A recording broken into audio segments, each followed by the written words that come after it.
전 세계적으로 가장 빨리 급성장하는 종교가 무엇인지 아십니까? 지난 4월 2일에 발표된 퓨 리서치 센터의 보고에 따르면 이슬람교입니다. 지금의 추세로 가면 2050년이 되면 세계 인구의 3분의 1이 무슬림이 될 거라 그렇게 얘기를 하고 있습니다. 저는 이슬라모포비아는 아닌데요.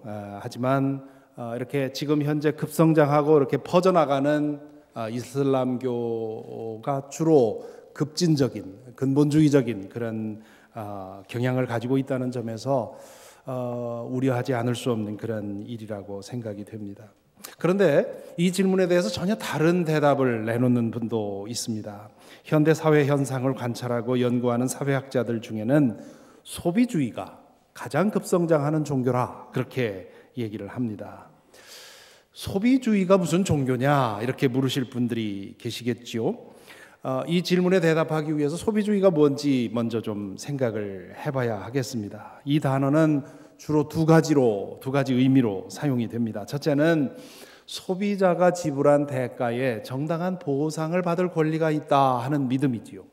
과거에는 그런 의식이 별로 없었습니다만은 요즘에는 소비자에게 권리가 있고 소비자가 왕이라고 하는 그런 의식이 있습니다. 그래서 물건을 만들어서 판매하는 사람은 자신이 만든 물건에 대해서 정직하게 그 정보를 제공해야 되지요. 그래서 요즘 슈퍼마켓에서 물건을 사면 그 뒤에 자세한 정보가 되어 있는데 그게 바로 소비자의 권리에 대한 의식이 바뀌면서 만들어진 것이지요.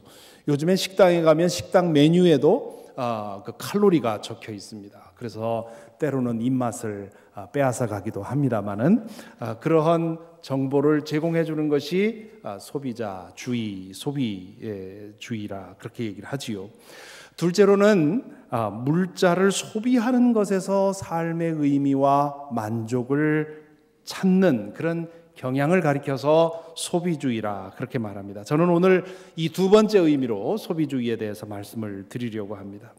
어떤 사람은 소비주의를 르네 데카르트의 명언이 있지요.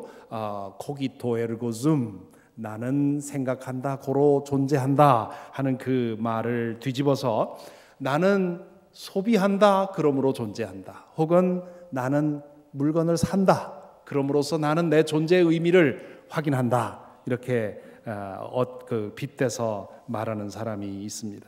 또 어떤 학자는 인간을 소비하는 동물, 생각하는 동물, 호모 사피엔스라고 하는 말을 뒤집어서 호모 콘수메리쿠스 그렇게 표현하기도 합니다. 사실 인간의 생존 조건의 가장 기본적인 것 중에 하나가 소비지요. 어느 정도 소비하지 않고는 인간이 살아갈 수가 없습니다. 문제는 그 소비가 정도를 초월하고 한계를 넘어선다는 점에 있지요. 필요한 만큼 소비하고 만족할 줄을 모릅니다. 물질적인 소유와 누림을 통해서 만족을 얻으려는 인간의 비뚤어진 욕망 때문입니다. 과거에는 이 욕망이 있어서도 마음껏 소유할 수가 없었습니다. 물자가 워낙 부족했기 때문이지요. 하지만 지금 미국이나 한국 같은 선진국에서는 가지고 싶은 물건이 모두 다 있고요. 언제나 사시사철 다 있고요. 또 내가 마음만 먹으면 그 지불할 돈만 있으면 한없이 가질 수 있는 그런 환경입니다. 그러다 보니까 우리 이 소비주의의 욕망이 제어가 되질 않고 한없이 부풀려지는 것이고요. 그러다 보니까 그것이 어느새 삶의 목적이 되어버리는 것이지요. 인간의 생명은 소비하도록 지어진 것이 아닙니다. 하나님께서는 인간을 당신과 같은 창조자로 지으셨습니다. 그런데 인간은 창조자로 살기보다는 소비자로 살기를 선택했습니다. 하나님과의 관계 안에서 진정한 만족을 얻을 수 있도록 지어진 인간은 하나님을 떠났고, 하나님을 떠남으로 인해 생긴 우리 내적인 그 공허감을 물질의 소비로 채우려 하는 것이지요.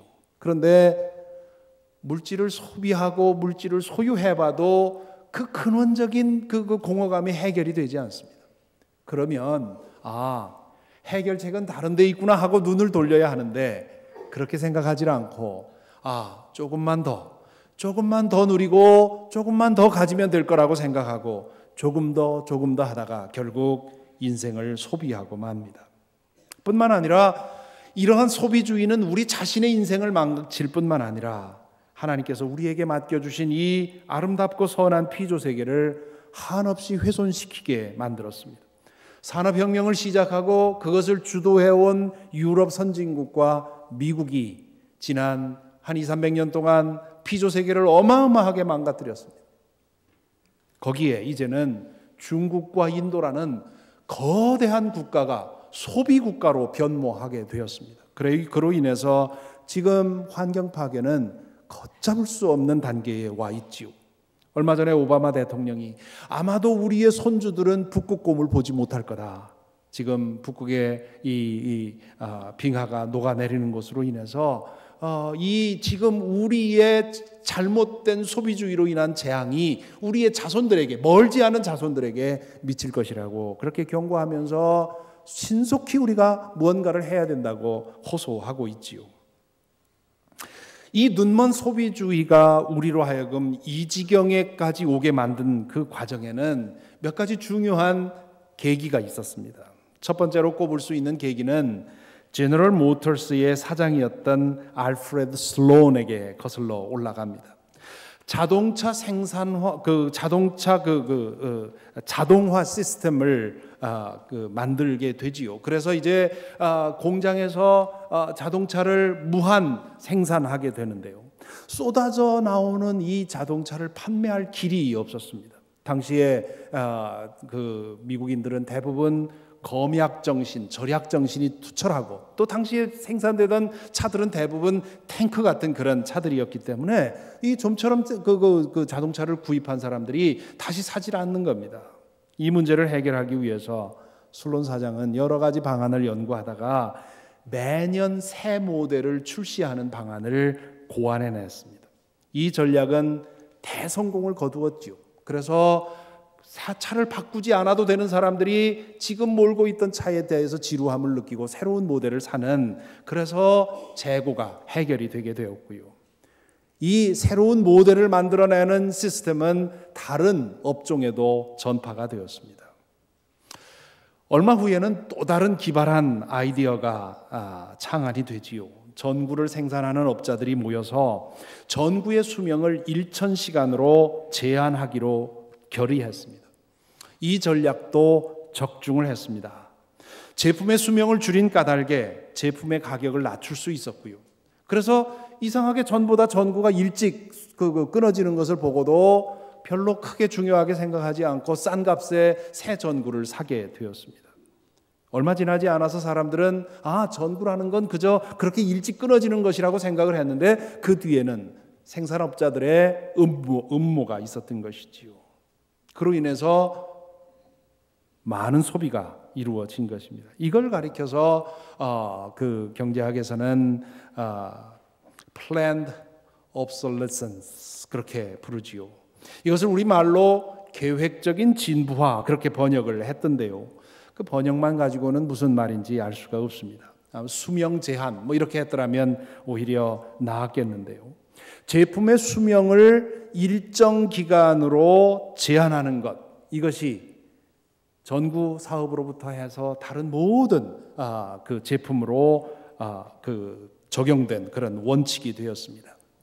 요즘 우리가 사용하는 것 중에 이 원리가 적용된 대표적인 제품이 스마트폰입니다. 스마트폰을 생산하는 회사들은 요즘 한 해가 멀다 하고 새로운 모델을 출시하고 있지요. 처음 나온 스마트폰이 지금 6 시리즈까지 와 있습니다. 새로운 모델이 나오면 감당할 수 없는 정도로 주문이 몰려들지요. 저도 이 스마트폰을 사용하고 있는데요. 이 생산자들의 전략에 넘어가지 않기 위해서 새로운 모델이 나올 때면 이번 모델은 건너뛰어보자 그렇게 생각을 합니다. 그래서 이 6 시리즈를 건너뛰고 7가 나올 때까지 있으려고 하는데, 그래서 그렇게 마음 먹고 있었는데 얼마 전부터 제 스마트폰이 오작동을 일으키기 시작을 합니다. 게다가 스마트폰을 운영하는 운영체계를 회사에서 끊임없이 새로 만들어내기 때문에 옛날 모델을 가지고는 새로운 운영 체계를 감당할 수가 없습니다. 그러니까 일단 스마트폰을 사서 사용하기 시작하면 새로운 모델이 나올 때마다 꼼짝없이 바꾸지 않을 수 없는 것이지요. 기업가들은 그것에 만족하지 않습니다. 1950년대부터 기업가들은 소비자들의 심리 조작을 하기 시작을 하지요. 과거의 광고는 물건을 찾는 사람들에게 우리 물건이 다른 사람의 그 물건보다 이런 점에서 좋다는 그런 정보를 주는 수단이었습니다. 하지만 그것만 가지고 성에 차지 않았던 기업가들은 필요 없는 물건을 필요하게 느끼게 만들도록 심리 조작을 하기 시작을 한 것이지요. 이것이 TV와 라디오가 나오면서 함께 시작이 됐습니다. 그래서 이제 광고는 불만족감을 심어주는 예술이라 그렇게들 말을 하고 있습니다. 반복적인 경험을 통해서 자기도 모르게 그렇게 행동하게 만드는 그러한 심리전을 광고가 하고 있는 것이지요. 저도 저 자신의 행동 속에서 이 광고로 인해서 세뇌된 저 자신의 학습된 행동을 보곤 하는데요. 그 예가 아침에 일어나서 양치질할 때 자주 발견합니다. 저는 주로 새벽 기도에 나오기 때문에 이 잠이 덜 깬 상태에서 양치질을 할 때가 많은데요. 치약을 쭉 짜고 나면 칫솔 전체에 치약을 넉넉하게 그렇게 바른 저 자신을 발견합니다. 요즘 치약은 그 질이 좋아서 3분의 1만 묻혀도 입안 가득히 거품을 낼 수가 있습니다. 그런데 왜 저는 무심코 치약을 그렇게 낭비하고 있을까요? 어릴 때부터 반복적으로 보아온 그림 때문에 그렇습니다. 거의 모든 치약 광고는, 칫솔 치약 광고는 이런 식이지요. 그림 좀 보여주십시오. 신문에서, TV에서 이 모습을 끊임없이 보고 나면 나도 모르게 무심코 치약을 짜면 저렇게 처음부터 끝까지 짜야 된다고 생각을 하는 거죠. 그것이 3개월을 쓸 수 있는 치약을 한 달에 소비하게 만드는 것이지요. 최근에는 광고가 거기에서 만족하지 않고 신분 상승 욕구를 불러일으키는 것에 초점을 맞추고 있습니다. 그 제품을 구입하지 못하면 성공한 사람 축에 끼지 못한다는 생각을 하도록 만드는 것이지요. 원래 이 결혼식에서 다이아몬드를 반지를 주고 선물로 주는 것은 서양 전통이 아니었다고 합니다. 다이아몬드 회사의 은밀한 광고 전략에 의해서 대중이 그렇게 생각하게 되었다는 것이지요. 적어도 다이아몬드 반지는 받아야 신부로서 제대로 대접받는 것이라는 그런 광고 전략에 속아서 거의 모든 사람들이 적어도 최소한 다이아몬드는 받아야 된다고 생각을 하는 거지요. 그런 까닭에 그런 능력이 안 되면서도 빚을 내서라도 다이아몬드를 신부에게 껴주려고 하고요. 또 받는 사람은 할 수 있는 대로 알이 커지기를 바라고 그 알의 사이즈에 따라서 자신을 대접했다 못했다 이렇게 생각을 하는 겁니다. 여성들은 빅토리아 시크릿 정도는 입어야 여성으로서 매력이 있다고 생각을 합니다. 남자들은 할리 데이비슨 정도는 몰아야 그래야 남자로서 남자답다고 생각을 하지요. 남자아이들은 마이클 조던 운동화를 신어야 점프가 제대로 될 거라고 생각을 합니다. 명품 백 하나 정도는 들어줘야 다른 사람들로부터 무시당하지 않는다고 생각합니다. 상업 광고가 우리를 이렇게 세뇌시킨 것입니다. 이런 상업 광고로 인해 많은 사람들이 자신이 소유한 물건 혹은 소비하는 행태가 자신의 수준이라고 믿게 되었습니다. 과거에는 필요 때문에 문제를 샀는데 그 후에는 가지고 싶은 욕망 때문에 문제를 샀고요. 요즘에는 자신을 과시하기 위해서 돈을 쓰거나 물건을 사는 것입니다. 제가 유학 생활하면서 미국 생활을 맨 처음 시작할 때의 일입니다. 제가 당시에 다니던 교회에 작은 베이커리, 작은 타운에서 베이커리를 운영하는 분이 계셨습니다. 어느 날 그분 댁에 초청을 받았습니다. 그분 댁에 갔더니 그 음식이 준비되는 동안 가까이 있으니까 우리 내 가게를 좀 구경하자고 그래서 당신 차에 올라타라는 겁니다. 차를 타고 가는데 그 앞에 글자가 써 있는데 캐딜락 이렇게 써 있습니다. 그 당시만 해도 저는 뭐 한국에서 제가 한국을 떠날 때만 해도 자가용 시대가 아니었기 때문에 자동차가 어느 게 좋고 어느 게 나쁜지 잘 몰랐습니다. 그러나 캐딜락 정도는 알았습니다. 그래서 저는 감탄을 하면서 난생 처음 캐딜락에 타봤기 때문에 이거 말로만 듣던 캐딜락이네요. 제가 그렇게 여쭈었습니다. 그랬더니 그분이 하시는 말씀이, 아니 이 동네 사람들이 삐쩍 마른 동양놈이 빵집을 한다고 깔보지 않습니까? 그래서 이 차를 샀습니다. 이 차를 가게 앞에 턱 대놓으면 빵 사러 오는 사람들이 저를 무시하지 못합니다. 동네 사람들이 내 집에 이 차가 턱 세워져 있는 것을 보면 함부로 못합니다. 뭐 87년, 88년 그때 이 일이니까 벌써 30년 전이지요. 그 당시에도 그랬습니다. 모두가 상업 광고에 이 심리 조작에 세뇌되어 버린 것입니다. 믿을 만한 통계에 의하면 성인 남성이 하루 종일 의식적으로 무의식적으로 듣게 되는 상업 광고가 6,000회라고 합니다. 평균. 의식하든 안 하든 상업 광고는 끊임없이 하루 종일 우리의 심리를 조종하고 있는 것입니다. 그로 인해서 우리 안에는 나도 모르는 사이에 불만족감이 차오르게 되고 물건을 통해서 나를 좀 과시해 보려는 그런 욕망에 빠지게 되는 것이지요. 리테일 테라피라는 말이 영어에 있습니다. 상점에서 쇼핑을 하면서 기분 전환하는 것을 말하지요. 상업 광고의 심리 조작에 의해서 이 불만과 열등감, 과시욕 이런 것들이 마음을 움직이기 때문에 불편할 때 몰에 가서 이것저것 보고 한두 가지 사고 나면 기분이 전환된다는 겁니다.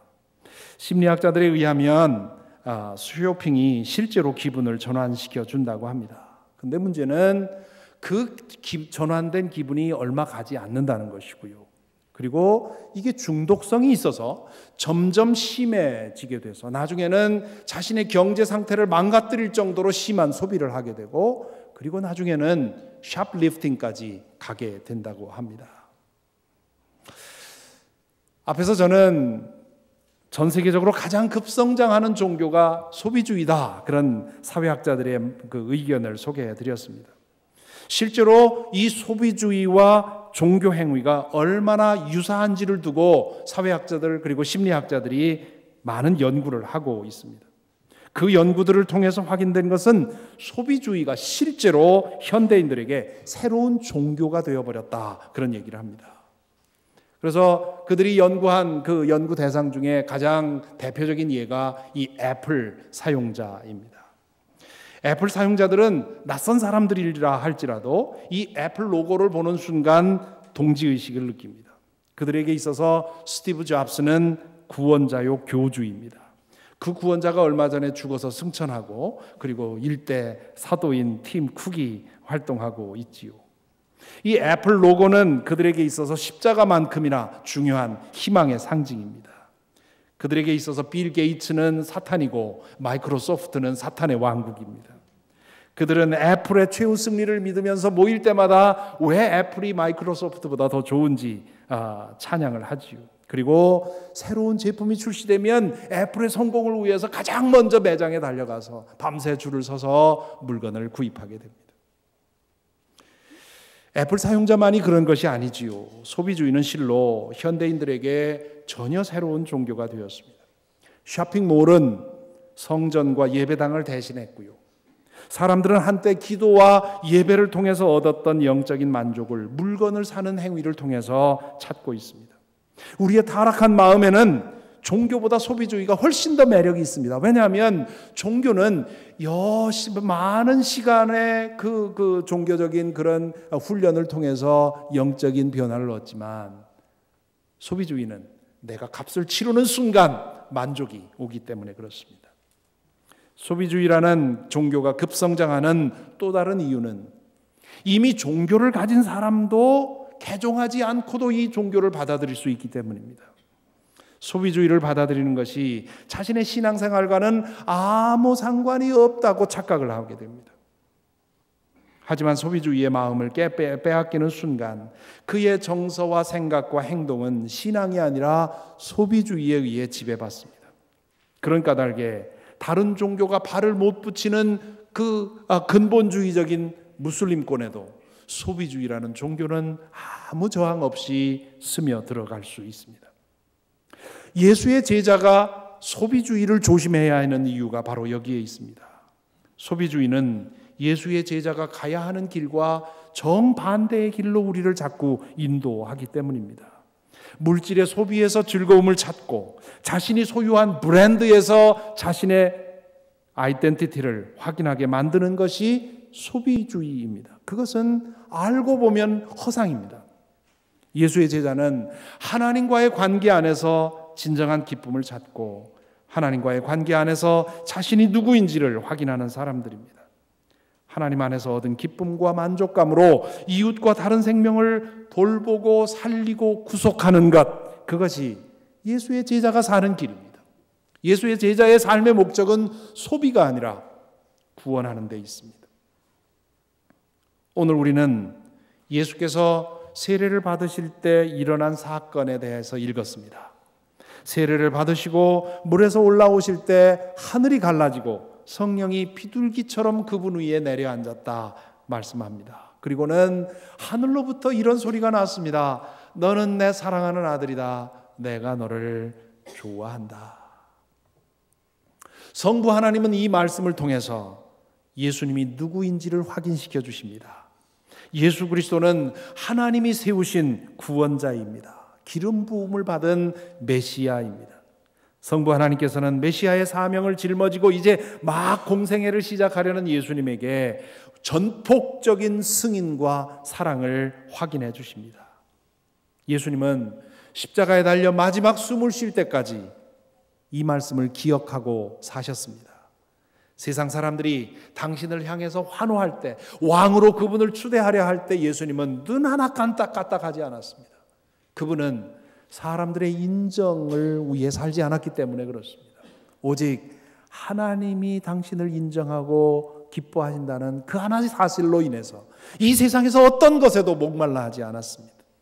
반면에 세상 사람들이 모두 다 그에게 등을 돌릴 때에도 예수님은 흔들리지 않았지요.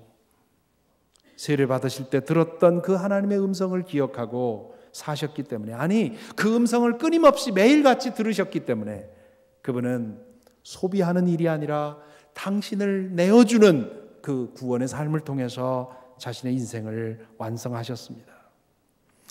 헨리 나우엔 신부님은 하나님은 메시아이신 예수님에게만이 아니라 세례를 받는 그리고 세례를 받은 모든 이들에게 이 음성을 들으라고 기대하신다고 말씀을 했습니다. 예수 믿는다는 것은 예수님의 은혜 안에서 하나님의 자녀로 회복이 되어서 하나님께서 우리에게 속삭이시는 이 사랑의 음성을 끊임없이 듣는 것이라는 겁니다. 그 사랑과 승인이 하나님으로 인해, 하나님을 떠남으로 인해 생긴 우리의 채워지지 않는 내적인 공허감을 채우게 된 것이고, 그리고 그것이 채워지고 나면 우리는 세상적인 인정과 세상적인 물질적인 소비로 인해서 우리의 불만족감을 채우기 위해서 허덕이지 않게 된다는 것이지요.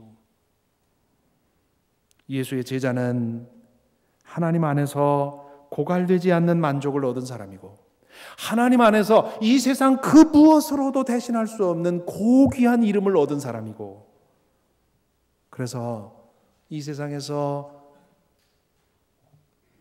나를 확인하기 위해서 사는 것이 아니라 하나님의 확인을 받고 이 세상에서 자신을 주기 위해 살아가는 사람들입니다. 그렇기 때문에 예수의 제자는 소비주의에 빠지지 않습니다. 불만족감을 조장시키는 상업 광고의 심리 조작에 속아 넘어가지 않습니다. 무엇을 소비함으로 혹은 무엇을 소유함으로 만족하려 하지 않습니다. 소비로서 얻는 만족에 숨겨진 위험이 있다는 것을 알기 때문이지요. 어느 정도 소비하지 않을 수 없지만, 그러나 예수의 제자는 소비에 앞서서 2번, 3번 고민합니다. 이것이 꼭 필요한 소비인지, 나의 헛된 만족을 위한 소비인지 늘 묻게 됩니다. 자신을 위해 혹은 사랑하는 사람을 위해 어떤 이벤트를 계획할 때도 과연 내가 돈을 이만큼 써야 하는 것이 이게 맞는 것인지, 아니면 그것을 다른 데 써야 하는 것은 아닌지 스스로 따져보는 거지요. 그래서 신앙 양심이 허락하는 정도가 어디인지를 따져서 행동하는 것, 이것이 예수의 제자가 살아가는 방법입니다. 예수의 제자는 또한 소유한 물건의 브랜드나 혹은 소유한 물질의 양이나 혹은 내가 소비하는 돈의 양에 따라서 자신의 존재를 확인하거나 자신의 존재를 증명하려 하지 않습니다. 하나님 안에서 이미 충분히 존귀한 존재로 인정받았기 때문에 명품으로서 나를 더 높일 이유가 없는 것입니다. 하나님으로부터 인정받았기 때문에 다른 사람들이 날 알아주지 못해도 내가 사는 모습을 보고 나를 인정하지 않아도 상관이 없는 것입니다. 체면 때문에 고급 브랜드에 눈이 돌아가는 것을 발견할 때 예수의 제자는 부끄러움을 느낍니다. 하나님 안에서 내가 얼마나 고귀한 존재가 되었는지를 잊었기에 그런 것에 눈이 돌아가기 때문이지요. 2년 전에 하나님의 부르심을 받은 교우님의 이야기입니다. 이민 1세로서 아메리칸 드림을 이룬 대표적인 인물 중에 한 분이지요. 몇 년 전에 그분이 살아계실 때 저에게 연락을 하셨습니다. 자동차를 바꿀 때가 되어서 그동안 타던 고급차를 다시 사려고 했다는 거지요. 그래서 그에 필요한 돈까지 다 마련을 해 놓았는데 가만히 생각해 보니까 내가 이 나이에 또다시 그런 차를 탈 필요가 있는가 싶더라는 것이요. 결국 그분은 마음을 바꾸어서 중간급의 자동차를 사기로 하셨습니다. 준비해 준 돈이 남았습니다. 이 돈으로 어찌할까 생각을 하다가 저에게 연락을 하셨습니다. 그동안 자신이 공적인 자신의 업무 때문에 하나님께 시간과 몸으로 봉사하지 못했으니 이번에 이것으로 하나님께 뭔가를 해드리고 싶은데 뭘 하면 좋겠습니까? 그래서 저는 몇 가지로 제안을 드렸고요. 그분은 결국 그걸 북한 선교를 위한 헌금으로 들이셨습니다. 이것이 예수의 제자들이 추구하는 단순한 삶의 한 예라 할 수 있습니다. 우리의 믿음이 깊어질수록 우리 자신을 위한 소비에는 점점 마음을 떼고 하나님과 이웃을 위해 드리고 나누고 베푸는 마음이 넉넉해지는 것. 믿음이 깊어진다는 것은 예수 그리스도 안에서 우리에게 주어진 영원한 유산을 더 분명하게 믿는다는 것이고, 그리고 영원한 것에 대한 믿음이 깊어질수록 현세에서 물질에 대한 욕심이 단순해지고 비어지는 것, 이것이 믿음이 깊어지는 것입니다. 요즘 새벽 기도회에서 바울의 편지를 계속 읽고 있습니다. 요즘엔 이 에베소서까지 나갔는데요. 바울의 편지를 계속 읽으면서 거듭 확인하며 놀라는 것이 있습니다. 바울 사도는 어쩌면 그렇게 예수 그리스도 안에서 자신에게 일어난 영적인 변화, 자신에게 주어진 영원한 생명, 하나님께서 이미 주신 하나님 나라를 손에 만져지는 듯이 그렇게 현실로 믿고 살았는지 모르겠습니다. 그렇기 때문에 그는 물질과 소유와 세상 사람들의 인정에 붙들리지 않고 예수 그리스도 안에서 하나님이 자신에게 이미 주신 것, 그것만으로 충분하다고 생각하고 자신의 물질적인 상황에 자족하면서 자신을 들여 세상을 살리는 일에 헌신을 하셨지요. 그것을 보아가면서 확인하게 되는 것은 무엇보다 중요한 것, 그리고 무엇보다 우선적인 것은 하나님과의 관계가 늘 살아있게 하는 것이라는 게 사실입니다. 예수 그리스도 안에서 우리에게 일어난 영적 현실을 손에 만지듯이 만지고 살아가야 합니다. 그렇게 되면 하나님과의 관계 안에서 이 세상에서 얻을 수 없는 만족을 얻고요, 하나님 나라를 위해 봉사하고 헌신하고 희생하는 것을 통해 기쁨과 보람을 맛보게 될 것입니다. 그 내적 평안과 만족이 소비주의로부터 우리를 보호해 줄 것입니다. 예수의 제자는 인색하게 사는 것이 아닙니다. 겉모양은 비슷할지라도 동기와 그 모양이 다릅니다. 인색하게 사는 것이 아니라 넉넉하게 사는 것인데요. 그런데 그 너그럽고 넉넉하게 사는 것이 어떤 것인지, 그것을 이루려면 먼저 하나님께서 나에게 주신 영원한 보화가 어떤 것인지, 예수님의 비유에서 말하듯이 값진 진주를 발견하고는 자신의 모든 것을 팔아서 그 진주를 사듯이 예수 그리스도 안에서 나에게 주신 그 영원한 것이 무엇인지를 알고 그것을 분명하게 믿으면, 그러면 물질적인 것으로부터 자유하고 자유하게 살 수 있다는 것이지요. 평균 살면서 하루에 6,000번 이상 소비주의의 복음을 우리는 듣고 삽니다. 사라, 사라, 더 가져라. 그래야 행복할 수 있다고 얘기를 하지요. 이 소비주의의 복음에 넘어가지 않으려면 우리는 하나님의 음성을 더 자주 더 분명히 들을 수 있도록 해야 합니다. 그러기 위해 우리의 예배가 더 충만해져야 하고요. 오늘 주보 컬럼에 예배를 온전히 드리는 방법에 대해서 좀 안내를 해드렸는데요. 소비자처럼 앉아서 나에게 은혜를 끼쳐보라고 기대할 것이 아니라 예배 순서마다 마음 다해 참여함으로써 예배를 통해 내 안에 은혜가 충만하게 하는 것. 그래서 그렇게 마음 다해 참여하게 되면 찬송 한 구절에 의해서 그날 충분한 은혜를 경험할 수 있습니다. 뿐만 아니라 매일매일 하나님과 독대하여 드리는 개인 예배가 우리 속에 살아나야 합니다. 그래서 말씀을 통해서 끊임없이 우리에게 들려주시는 하나님의 음성을 들을 때 우리는 소비주의에 속지 아니하고 이 땅에서 하나님의 은혜를 경험하며 그 은혜를 따라 살아가게 될 것입니다. 소비하다, 소비되는 인생을 살 것인지, 아니면 예수 그리스도의 구속의 길을 따라 구속하다, 우리의 인생도 구속되는 삶을 살 건지, 그것은 우리에게 달려 있습니다.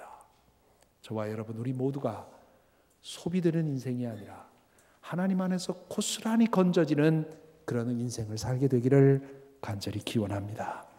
기도하겠습니다. 오 주님, 저희가 목이 마릅니다. 오 주님, 저희가 배가 고픕니다. 저희로 하여금 주님 안에서 영원한 생명수를 마시게 하시고 주님 안에서 영원한 양식을 먹게 해 주십시오. 매일 충만히 그렇게 하도록 인도해 주십시오. 그리하여 소비하다 소비되는 인생이 아니라 주님의 구속사역에 참여하여 영원한 구원에 이르는 인생이 되도록 우리를 이끌어 주옵소서. 예수 그리스도 이름으로 기도하옵나이다. 아멘.